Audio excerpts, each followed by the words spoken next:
صاحب ان کا موٹروں کا ورک شاپ بھی ہے اور ہوٹل بھی ہے. اس نے ساری زندگی الحمدللہ اللہ جزائے خیر دے ہماری خدمت کی. جب بھی ہم نے گاڑی بھیجی اس نے کبھی ایک پیسہ بھی نہیں.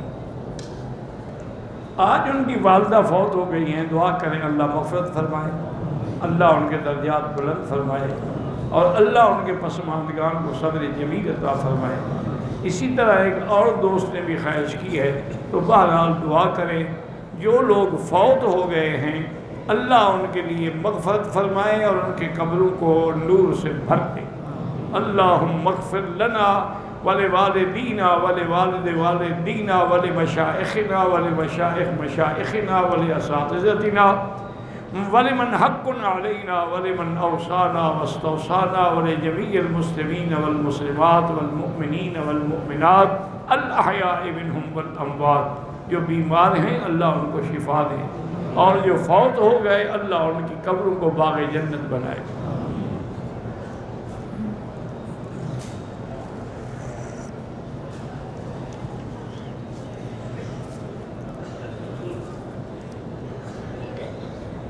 کہتے ہیں جی کہ حضرت علی رضی اللہ تعالیٰ عنہ کعبے کے اندر پیدا ہوئے.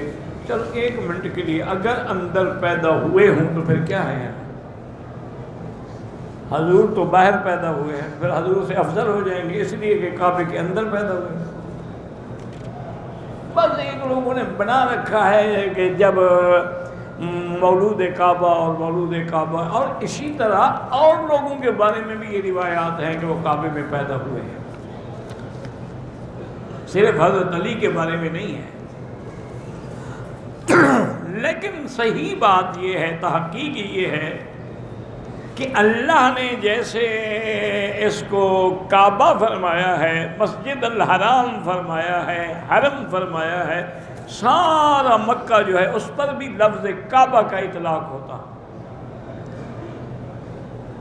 جیسے کہ قرآن میں ہے کہ حدیم بالغ الکعبۃ, جو تم نے قربانی دینی ہے نا حج کی بکری, وہ کعبے میں ذبح کرو. تم تو مینا میں ذبح کرتے ہو, کعبے میں تو کوئی بھی ذبح نہیں کرتا. معنی یہ ہے کہ مینا بھی کعبہ ہے, مسجد الحرام بھی کعبہ ہے. تو حضرت علی کا گھر چونکہ حضرت حرم کے اندر تھا تو صاف بات ہے کہ کسی نے لکھ دیا کہ کعبے میں پیدا ہوئے. تو اس لیے ورنہ یہ بات نہیں ہے. دیکھیں نا, تمہارے ہاں کسی عورت کی ولادت ہو تو جب بچے پیدا ہونے کا وقت آتا ہے اس کو مسجد لے جاتے ہو. تمہیں اتنا عقل ہے, حضرت علی کی والدہ کو نہیں تھا کہ جب اس کو درد شروع ہوئے ذہن کے تو فوراً کعبے کے اندر آ گئے کہ میرا بچہ اندر پیدا ہو اور خون نفاس کعبے میں گرے. تو خدا کا خوف کرو. ایسی روایتیں گھڑتے ہیں کہ بندہ سوچ ہی نہیں سکتا. انا للہ و انا الیہ راجعون. اور پھر یاد رکھیں کہ سیدنا علی نے تو کبھی دعویٰ نہیں کیا کہ میں کعبے میں پیدا ہوا ہوں لہذا حضور کے بعد مجھے خلیفہ بناؤ. 1400 سال کے بعد ذاکروں کو پتہ لگ گیا, حضرت علی کو پتہ نہیں تھا. اس لیے یہ سب روایات ہیں جن کی کوئی حقیقت نہیں. ایک دوست نے اپنی بیوی کو 2 طلاق دے دی, انہوں نے دوبارہ نکاح کرا دیا, بالکل ٹھیک ہے. انہوں نے ٹھیک کہا ہے کہ اب تمہیں چونکہ اللہ نے اختیار دیا تھا 3 طلاقوں کا, 2 تو تم استعمال کر چکے ہو, تو اب تمہارے چیمبر میں صرف 1 کارتوس باقی ہے. اب اگر 1 طلاق دو گے تو خود بخود 3 ہو جائے گی. اس لیے آئندہ احتیاط کرنا.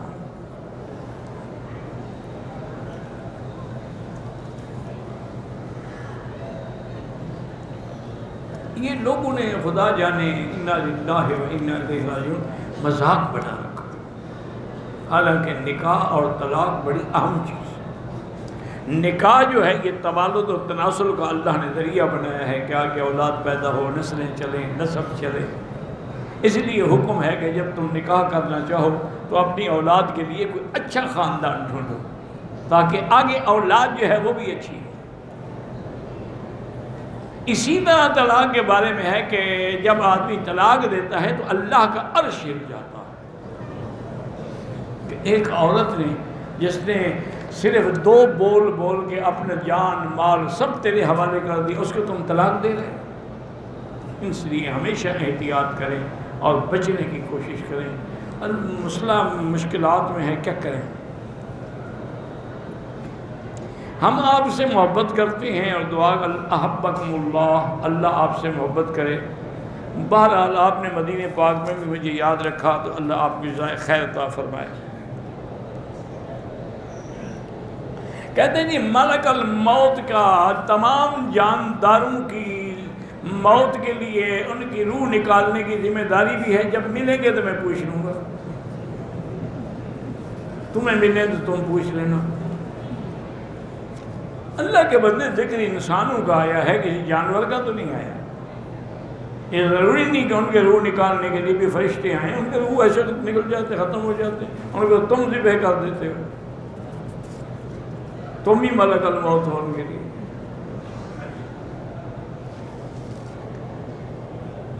محرم میں جو لوگ نیاز پکاتے ہیں بدعت ہے، ناجائز ہے، کھانا بھی ناجائز ہے۔ جو حضور کا میلاد مناتے ہیں وہ بھی بدعت ہے، ناجائز ہے۔ اگر میلاد یاد رکھو منانا سنت ہوتا یا چلو جائز بھی ہوتا تو سب سے پہلے ابو بکر، عمر، عثمان، علی، حسن، حسین مناتے، اہل بیت مناتے۔ یہ تو 600 سال کا زمانہ گزر گیا تھا، ایک بادشاہ تھا مظفر مصر کے اندر، اس نے یہ رسم جاری کی۔ اب وہ جناب اہل سنت کی نشانی بن گئی ہے کہ جو میلاد منائے وہ پکا سنی، جو نہ منائے وہ وہابی۔ حالانکہ اصول یہ ہے کہ جو منائے وہ بدعتی اور جو نہ منائے وہ اہل سنت۔ آب زمزم کھڑے ہو کے پینا لازم نہیں ہے، لیکن باقی پانی کھڑے ہو کے پئیں تو گناہ ہے، زمزم کھڑے ہو کے پئیں تو جائز ہے۔ کسی دربار پہ خیرات پکانا بالکل ناجائز ہے، یہ تو غیر اللہ کی نظر ہو گئی نا، وما اہل بہ لغیر اللہ میں آ گیا نا کہ قبر پہ جا کے تم نیاز پکا رہے ہو۔ اگر کوئی آدمی مر جائے تو ہمارے ہاں جو تیسرا کل کرتے ہیں یہ بالکل بدعات ہے، اس کا اسلام سے کوئی تعلق نہیں، نہ حضور کی سنت سے کوئی تعلق نہیں۔ حضور پاک نے اپنے کس بچے کا، کس بیوی کا کل بنائے اور آپ نے 40واں منایا؟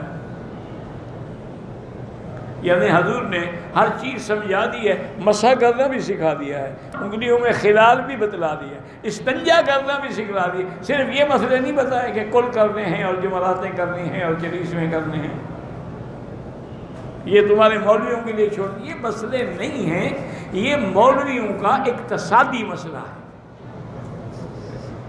کیونکہ تم علماء کو کبھی بھی اپنی خوشی سے جا کے کبھی نہ ہدیہ دیتے ہو نہ ان کی خدمت کرتے، انہوں نے بھی پھر مسئلے بنائے ہیں کہ تیسرے دن کل شریف، پھر 7 دن 7 جمعراتیں، اس کے بعد 40واں، اتنے میں کوئی اور شریف آدمی بھی مر جائے گا تو ان کا کھانا تو چلتا رہے گا نا۔ یہ انہوں نے بدلہ لیا ہے تم سے۔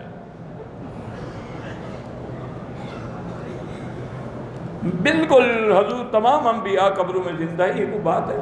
یہ تو متفق علیہ عقیدہ ہے تمام ائمہ اربعہ کا، تمام اہل سنت کا کہ تمام انبیاء اپنے قبروں میں زندہ ہیں۔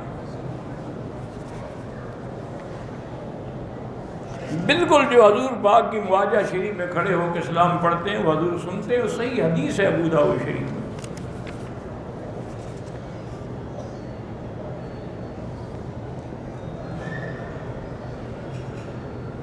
ایک آدمی کا ذہنی توازن ختم ہو گیا تھا، اس نے اپنے اس پاگل پن میں بیوی کو طلاق دے دی۔ پاگل کو طلاق کا لفظ کیسے یاد رہا؟ یہ سب بہانے ہیں، طلاق ہو گئی۔ جب دے بیٹھتے او جی میں غصے سے پاگل ہو گیا تھا، او جی پاگل تو ہو گئے تھے آپ کو، پھر طلاق کا لفظ عربی کا لفظ ہے، وہ تمہیں کیسے یاد رہ گیا؟ صاف بات ہے کہ بہانہ بنا رہا ہے، اطلاق ہو گئی۔ سچے دل سے توبہ کرنا ہے، 2 رکعت نماز پڑھ کے بس اللہ کے آگے سر سجدے میں ڈال کے توبہ کریں، ویسے بیٹھ کے کریں۔ ایک تیرا اور اللہ کا معاملہ ہے، کسی کو دکھانے، سنانے، بتانے کی ضرورت نہیں ہے۔ اللہ ہر مسلمان کی نیک حاجات پوری فرمائیں۔ میں قرض دار ہوں تو استغفار زیادہ پڑھا کرو۔ اللہ کا قرآن میں وعدہ ہے کہ جو لوگ استغفار پڑھتے ہیں وَيُمْدِدْكُمْ بِأَمْوَالٍ وَبَنِينَ، میں ان کا مال بھی بڑھاتا ہوں، اولاد میں بھی برکت دیتا ہوں۔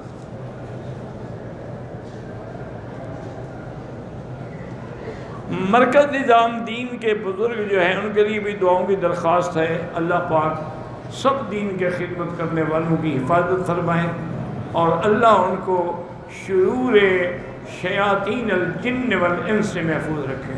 حجاج بن یوسف کون تھا؟ ایک انسان تھا اور کون تھا؟ وہ ولید کے زمانے میں گورنر تھا۔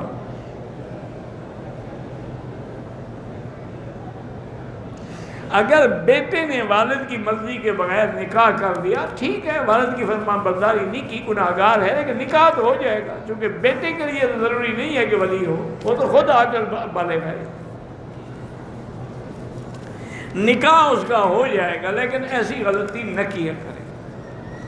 اپنے والدین کی مرضی ہو اور استخارہ کیا کرو شرعاً، اگر خیر ہو تو قدم بڑھاؤ۔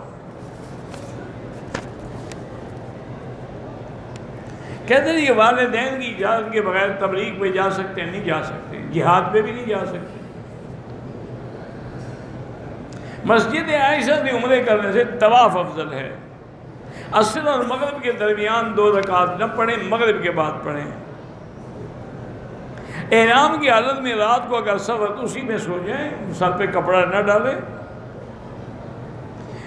اگر مجتمعی جنازہ ہے تو اس میں سب کے لیے دعا ہوتی ہے نا، اللہم اغفر لحینا و میتنا و شاہدنا و غائبنا و صغیرنا و کبیرنا و سب کے لیے وہی دعا کافی ہے۔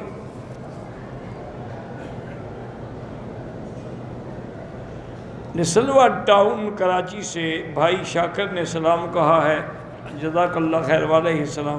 صلاۃ تسبیح پڑھنا ثابت ہے حدیث میں۔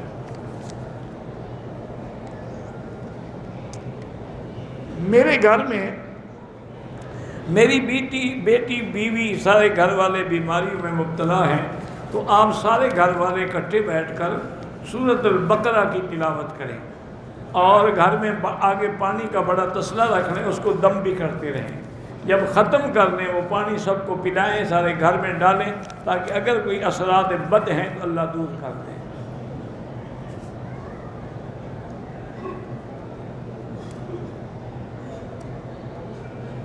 کہتے ہیں جی میں میڈیکل کالج میں پڑھتا ہوں، ہسپتال میں فیمیل سے بھی بات کرنی پڑتی ہے، ٹھیک ہے، اللہ نیتوں کو جانتے ہیں، ضرورت ہو تو بات کر سکتے ہیں۔ مخلوط تعلیم شریعت میں ناجائز ہے۔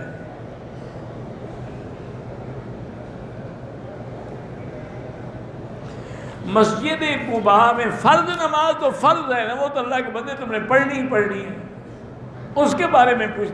اگر کوئی آدمی مسجد نبوی میں فجر کی نماز پڑھ کے پیدل جائے مسجد قباء اور 2 رکعت تحیۃ المسجد پڑھے تو اس کو اللہ ایک عمرے کا ثواب دیتے ہیں۔ نماز پڑھتے ہوئے سجدے کی جگہ پہ نظر ڈالیں، چونکہ نماز جو ہے یہ بندگی ہے، عاجزی ہے، تذلل ہے، اور اس کے لیے ضروری ہے کہ ہماری نظر سجدے کی جگہ پہ ہو۔ اگر عمرے میں طواف کرنے کے بعد جب صفا دوڑیں تو کندھا ننگا رکھیں، بالکل نہیں، وہ تو صرف طواف میں ہوتا۔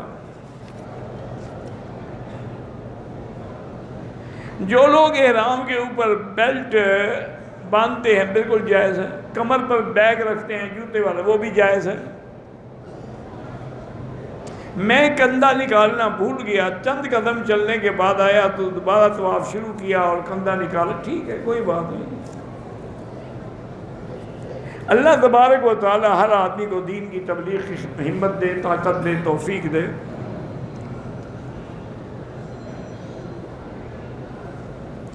اگر انسان کا کسی کام کو کرنے میں اعتماد اور استخارہ کرو کہ یہ کام میں کروں یا نہ کروں، استخارے کے بعد اگر اللہ چاہیں گے بہتر ہے تو تمہارے توفیق بھی ہوگی، سبب بھی بن جائیں گے، ورنہ رک جائیں گے۔ ایک انسان کے ارادے جو ہیں بہت کمزور ہیں، وہ بھی اللہ سے دعا مانگا کریں، یہ بندے کے ہاتھ میں نہیں ہے۔ مکافات عمل کا معنی ہے جو کچھ کرو گے اس کی جزا ملے گی، لہا ما کسبت ولکم ما کسبتم ولا تسألون عما كانوا، یہ ہے مکافات عمل۔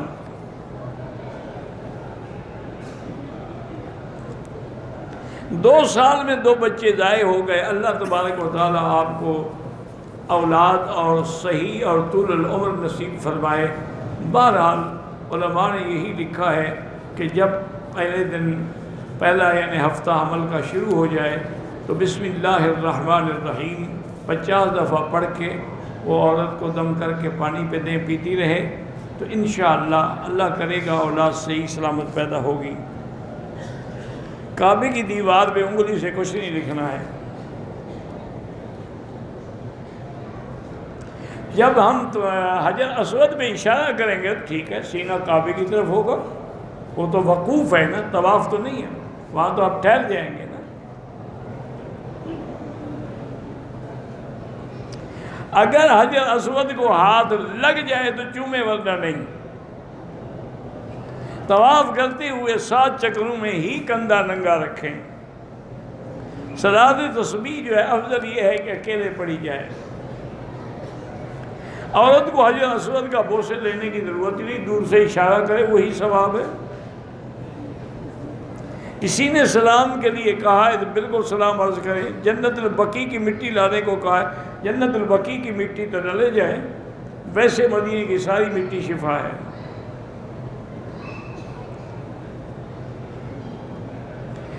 دولت کی لالچ میں باپ اپنی بیٹی کی شادی بوڑھے آدمی سے کر سکتا ہے؟ بالکل نہیں کر سکتا، گناہ ہے۔ بیٹی راضی کیا کرے، باپ سے لڑے؟ تم اپنی بیٹی کسی بوڑھے کو دو گے؟ خدا کا خوف کرو۔ وہ ایک جوان لڑکی ہے، ایک بوڑھا آدمی کیا ان کے خواہشات کو پورا کر سکتا ہے؟ نتیجہ یہ نکلے گا۔ وہ ایک آدمی تھا، وہ ہمارا ہمسایہ تھا، مذاق بڑی کرتا تھا، اس نے شادی کی۔ وہ اس وقت میرے خیال میں 60-70 سال کا تھا، پیسے کہیں سے مل گئے، پیسے مل جائیں پھر تو شادی ہو جاتی ہے۔ شادی کر لی، میں نے اس کو بلایا، میں نے کہا یار کیا سنا ہے تم نے شادی؟ کہتا جی ہاں شادی کی ہے، اللہ کا فضل ہے میں تو خوش نہیں، محلے والے خوش ہیں۔ میں نے کہا بے وقوف، میں نے کہا جی میں تو کچھ کر نہیں سکتا، محلہ والے فائدہ اٹھا رہے ہیں۔ پھر یہی ہوگا، انا للہ و انا الیہ راجعون۔ اپنی لڑکیوں کو بیچتے ہو، پیسے دے کے بوڑھوں سے شادی کر دیتے ہو۔ احرام کی حالت میں بیوی کو گالی نکال، عادت جو ہے گالی دینے کی، احرام میں بھی دے دی۔ استغفار پڑھو۔ عمرے کی غرض سے پاکستان سے آئے، 2 عمرے ہو چکے ہیں، دوسرا مدینے سے کیا ہے۔ اب ہم عمرہ کرنا چاہیں مسجد عائشہ سے بھی کر سکتے ہیں، جیرانہ سے بھی کر سکتے ہیں، نہ کریں تو ضروری نہیں۔ طواف الوداع عمرے والوں کے لیے واجب نہیں ہوتا، لیکن کریں تو بہتر ہے۔ ایک شخص نے سعی کیا نہیں مسجد، پھر مسجد جیرانہ سے عمرہ کیا ہو جائے؟ نہیں ہوگا، سعی نہیں کرے گا دم پڑ جائے گی۔ ایک شخص سبز بتی سے صفا مروا کی طرف چکر پورے کیا، وہ بالکل صفا نہیں ہوئی، صفا سے لے کر مروا کی پہاڑی تک، سبز بتی تک نہیں۔ ایک آدمی پر دم پڑ گئی، پیسے نہیں ہیں، تو جب اپنے ملک میں چلا جائے، جب اللہ پیسے دے وہاں سے پیسے کسی دوست کو بھیج کے دم کرا دے۔ ڈپریشن کے مریض ہوں، علاج بھی کرایا، ابھی تک طبیعت ٹھیک نہیں ہے، ساری زندگی نفل، بہرحال نفل بیٹی پڑھتی رہیں۔ اور ڈپریشن کا وجہ کیا ہوتی ہے کہ آدمی پر اللہ پر ایمان کم ہو جاتا ہے۔ اگر ہمارا اللہ بھی یقین ہوگا جو لکھا ہے وہ ہوگا، پھر ڈپریشن کا کیا مطلب؟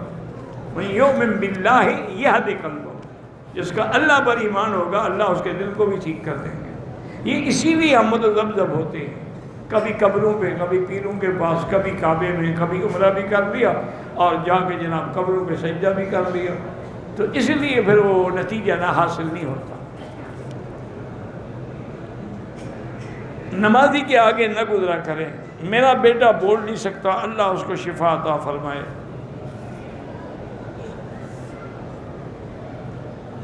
چاروں امام کی خلافت کا دور، چاروں امام خلیفہ تو نہیں تھے، وہ تو فقہ کے امام تھے۔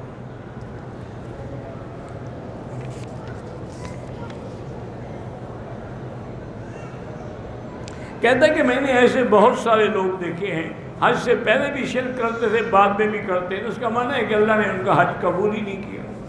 جب وہ اپنے اسی عقیدہ شرکیہ پہ قائم ہیں تو پھر لبیک پڑھنے کا کیا فائدہ؟ اس میں تو پہلا سبق یہی ہے کہ لبیک اللہم لبیک لا شریک لک لبیک، پھر لا شریک بھی پڑھتے رہے، بعد میں جا کے شرک بھی کرتے رہے۔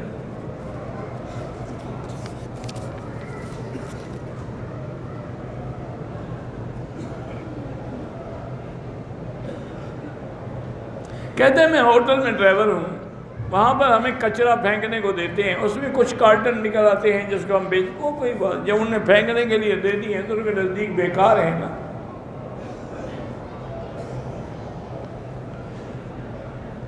مرد بلا وجہ عورت کو طلاق دے تو قیامت میں پکڑا جائے گا۔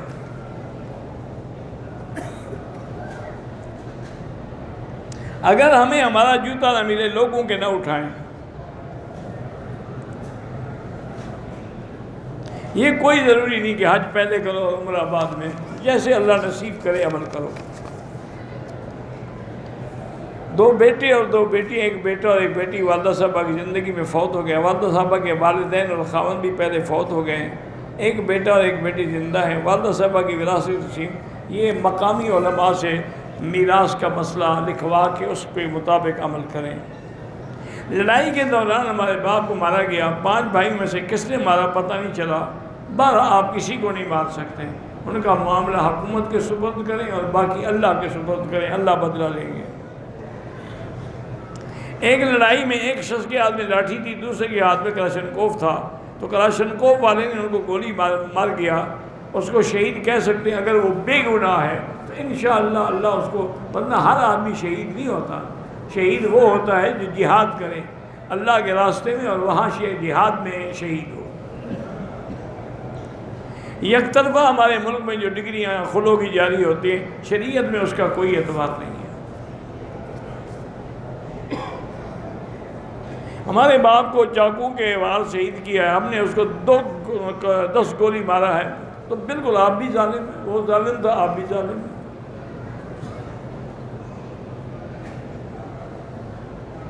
شادی ہو گئی، 13 سال اولاد ہیں، میاں بیوی پہلے چیک اپ کرائیں، جس کے اندر نقص ہو علاج بھی کریں اور پھر سورۃ یوسف پڑھ کے دعا کیا کریں۔ اگر ہم زیارت کے لیے عرفات وغیرہ جائیں، واپسی بھی عمرہ ضروری نہیں ہے، طائف جائیں تو ضروری ہے۔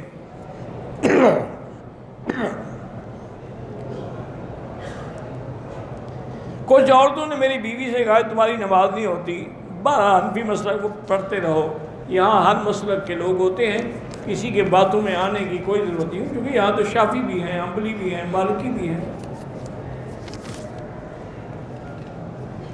ہم انڈیا سے عمرے کے لیے آئے ہوئے ہیں، ہماری بیٹی ہے، اس کی دونوں آنکھوں پتہ نہیں کیا آنے کی وجہ سے 3 سال سے چلی گئی ہیں، بہرحال اللہ اس کو شفا کاملہ عطا فرمائے، ہم دعا ہی کر سکتے ہیں۔ شادی کے لیے وظیفہ یہ ہے کہ 3 دفعہ سورۃ الرحمن روزانہ پڑھ کے اللہ سے دعا کرو۔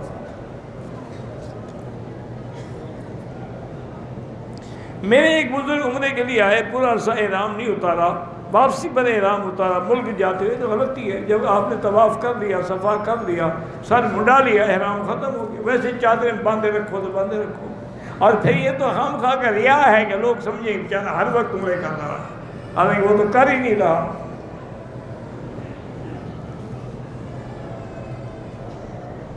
پہلے عمرے میں ہم نے اس طرح سے حل کرایا، دوسرے عمرے میں مشین سے، جب بال ہی نہیں ہوں گے تو مشین کس پہ پھیرو گے؟ جب اس طرح پھیرے دوبارہ بھی اس طرح پھیرو گے۔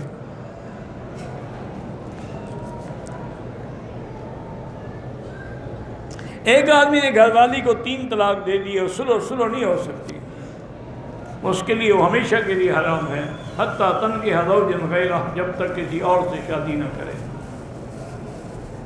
میری اولاد نہیں ہے، اللہ سب کو اولاد عطا فرمائے، لیکن میرا بھائی آج کل میڈیکل سائنس بڑی ترقی کر چکی ہے، پہلے میاں بیوی جا کے کسی اچھے سینٹر میں چیک اپ کرائیں کہ نقص خاوند میں ہے یا بیوی میں ہے، پھر جس میں نقص ہو اس کا علاج بھی کریں اور دعا بھی کریں۔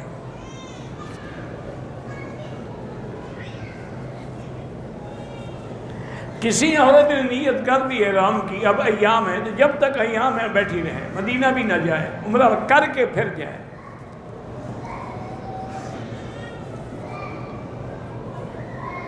تصوف کا حاصل یہ ہے کہ انسان کی ہر عمل میں نیت خالص ہو، اور جب عبادت کرے تو گویا وہ خدا کو دیکھ رہا ہے، ورنہ اللہ تو اس کو دیکھ رہا ہے۔ ان تعبد اللہ کأنک تراہ فإن لم تکن تراہ فإنہ، یہی ہے تصوف، ابتدا جس کی نیت ہے اور انتہا جس کی اخلاص سے عبادت ہے۔ حرم شریف میں لوگ فوٹو بناتے ہیں، بلا وجہ ناجائز ہے۔ 6 سال لڑکی کی شادی ہوئی، 1 سال بعد لڑکا باہر تھا، اس نے ٹیلی فون پہ 2 بار طلاق دے دی، لڑکی نے ٹیلی فون بند کر دیا، بعد میں بچی بھی ہوئی، جب طلاق ہو گئی تو پھر بچی ہونے کا کیا مطلب؟ پھر دوبارہ نکاح کرو، جب تک دوبارہ نکاح نہ کرے اس پر حلال نہیں ہو سکتی۔ لڑکی اگر ٹیلی فون بند کر دے اس کا معنی یہ تھوڑا ہے کہ طلاق بند ہو گئی، وہ تو اس نے طلاق دے دی، سنو نہ سنو۔ عدالت سے خلو کا بہرحال میں 2 بار طلاق دی تھی، تیسری بار میں نے نہیں دی تھی، بہرحال 2 دفعہ طلاق ہے تو اس کا نکاح کرو دوبارہ۔ میں نے 4 سال کے بچے کو ذوالحلیفہ سے احرام باندھا، ہوٹل میں کھانا کھاتے اس نے کپڑا پر پاؤں رکھا، کیڑے پر مر گئے، کوئی حرج نہیں، جتنے کیڑے ہیں مکے میں حرم میں سب مار ڈالو۔ میری پھوپھی ان کا بیٹا بیمار، اللہ سب بیماروں کو شفائے کاملہ عطا فرمائے۔ میری بیٹی مرگی کی مریض ہے، اللہ ان کو بھی شفائے کاملہ عطا فرمائے۔ میرا بھائی اب آپ تو ایک ایسے مقام پہ ہیں جہاں اللہ کا گھر بھی ہے، طواف بھی ہے، عبادت بھی ہے، پھر مائے زمزم بھی ہے جو ہر بیماری کا علاج ہے۔ پھر بھی تم اگر وظیفے پوچھتے رہو تو بڑی عجیب سی بات۔ جب مائے زمزم موجود ہے، شرط یہ ہے کہ اخلاص نیت کے ساتھ اور یقین کامل کے ساتھ ہر نماز کے بعد زمزم پئیں، اپنے بچوں کو پلائیں، انشاءاللہ شفا ہوگی، واللہ اعلم۔ اللہم صلی علی سیدنا محمد وعلی آل سیدنا محمد کما صلیت علی ابراہیم وعلی آل ابراہیم فی العالمین انک حمید مجید۔ یا اللہ یا اللہ یا اللہ یا رحمان یا رحیم یا حی یا قیوم یا حی یا قیوم یا ذا الجلال والاکرام، یا الہنا الہ کل شیء الہا واحدا لا الہ الا انت، اللہم انت الميسر لكل عسیر وانت على كل شیء قدیر۔ یا لطیف یا لطیف الطف بنا بلطفک الخفی، یا خفی الالطاف نجنا مما نخاف، یا لطیف الطف بنا فی تیسیر کل عسیر فإن تیسیر کل عسیر علیک یسیر۔ اللہم یسر امورنا و امور اولادنا و اولاد اولادنا و بناتنا و اخواننا و اخواتنا ولمن اوصانا واستوصانا و امور المسلمین والمسلمات والمؤمنین والمؤمنات الاحیاء منہم والاموات۔ یا اللہ بیماروں کو شفا عطا فرما، یا اللہ ہماری ظاہری باطنی روحانی جسمانی بیماریاں دور فرما، یا اللہ بے حیاؤں کو حیا عطا فرما، بے اولادوں کو اولاد صالح عطا فرما، یا اللہ جن کے گھروں میں بچیاں ہیں ان کو خیر کے رشتے نصیب فرما، یا اللہ بے روزگاروں کو روزگار عطا فرما، قرض داروں کے قرض عطا فرما، یا اللہ پوری دنیا میں جہاں مساجد ہیں، مدارس ہیں، دین کے ادارے ہیں، دین کے افراد ہیں، دین کی جماعتیں ہیں، ان کی قدم قدم پہ حفاظت فرما، یا الہ العالمین، یا ارحم الراحمین، یا اکرم الاکرمین، یا اجود الاجودین، لا تجعلنا من القانتین۔ یا اللہ ہماری سب حاجات اور سب دعائیں منظور فرما دے، تمام آنے والوں کی حاضری منظور فرما، یا اللہ تمام آنے والوں کی، رہنے والوں کی، مقیم غیر مقیم کو حرمین الشریفین کے برکات و ثمرات نصیب فرما، یا اللہ حرمین الشریفین اور بلد الامین کو قیامت تک ہر فتنے سے محفوظ فرما، یا اللہ پاکستان کی حفاظت فرما، یا اللہ مسلمان فلسطین میں ہیں، حلب میں ہیں، شام میں ہیں، ہند میں ہیں، عرب میں ہیں، عجم میں ہیں، افغان میں ہیں، کشمیر میں ہیں، ان کی جان مال آبرو عزت کی حفاظت فرما۔ ربنا ظلمنا انفسنا ان لم تغفر لنا وترحمنا لنكونن من الخاسرین۔ ربنا آتنا فی الدنیا حسنة وفی الآخرة عذاب النار، وصلی اللہ تعالی علی خیر خلقہ سیدنا محمد وعلى آلہ وصحبہ اجمعین۔ اللہم صلی علی سیدنا محمد وبارک وسلم۔